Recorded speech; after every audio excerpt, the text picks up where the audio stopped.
Duncan's Bluff. It was wintertime on the island of Sodor.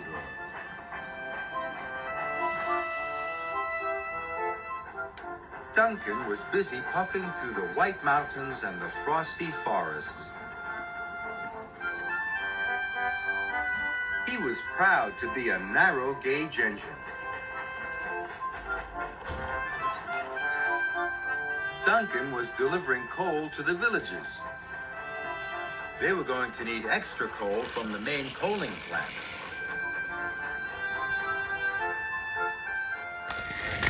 So James and Thomas brought coal to the wharf.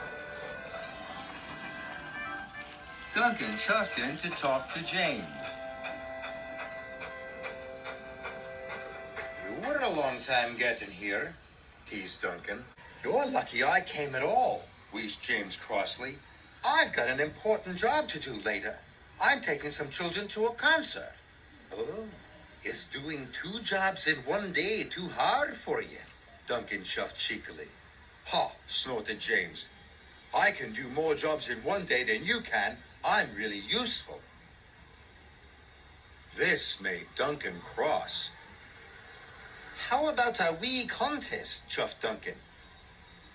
"I bet I can take more coal to the villages faster than you can deliver it." "All right," puffed James. "You're on."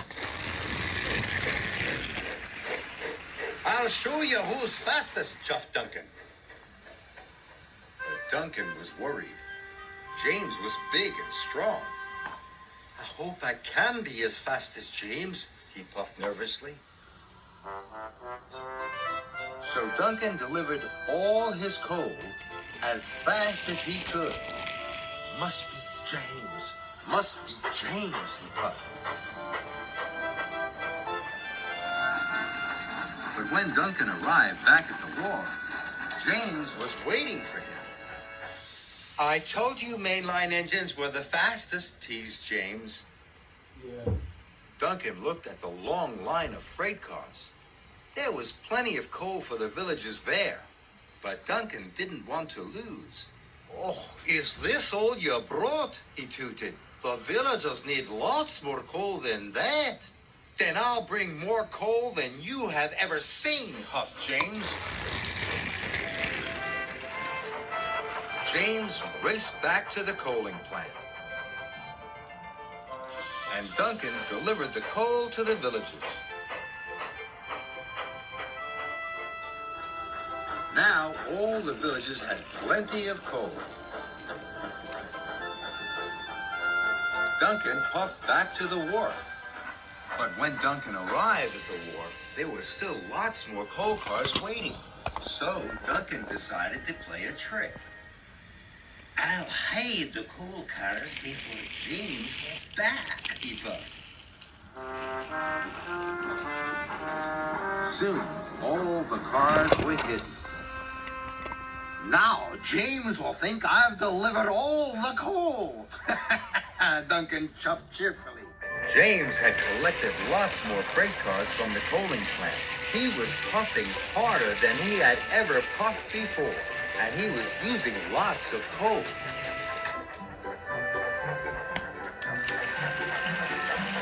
At last, James arrived at the wharf. There was Duncan. "You still haven't brought enough coal," teased Duncan.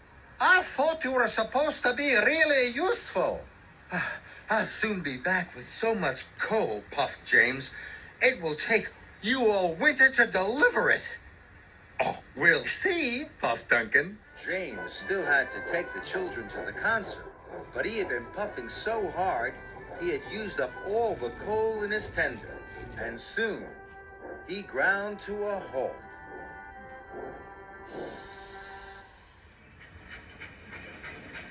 That evening, the narrow gauge controller came to see Duncan. "James is stuck. He has run out of coal," he announced. "Now he won't be able to take the children to the concert." Duncan felt terrible. He thought about all the coal cars he had hidden.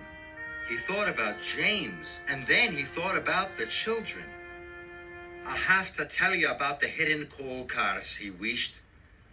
The narrow gauge controller listened hard. You have caused delay and confusion, he said slowly. But you have told the truth. And a useful engine always tells the truth. I'll only be a really useful engine if I can help James, whistled Duncan. So Duncan collected one of the coal cars he had hidden.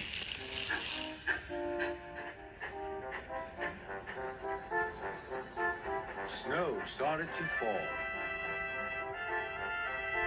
Duncan rattled along the icy tracks until at last Duncan found James. "What are you doing here?" snorted James. "I played a trick on you," chuffed Duncan. "I didn't take all the coal to the villagers. I hid it from you." "You are the fastest and a really useful engine," Duncan added. But James told Duncan that he was a really useful engine too.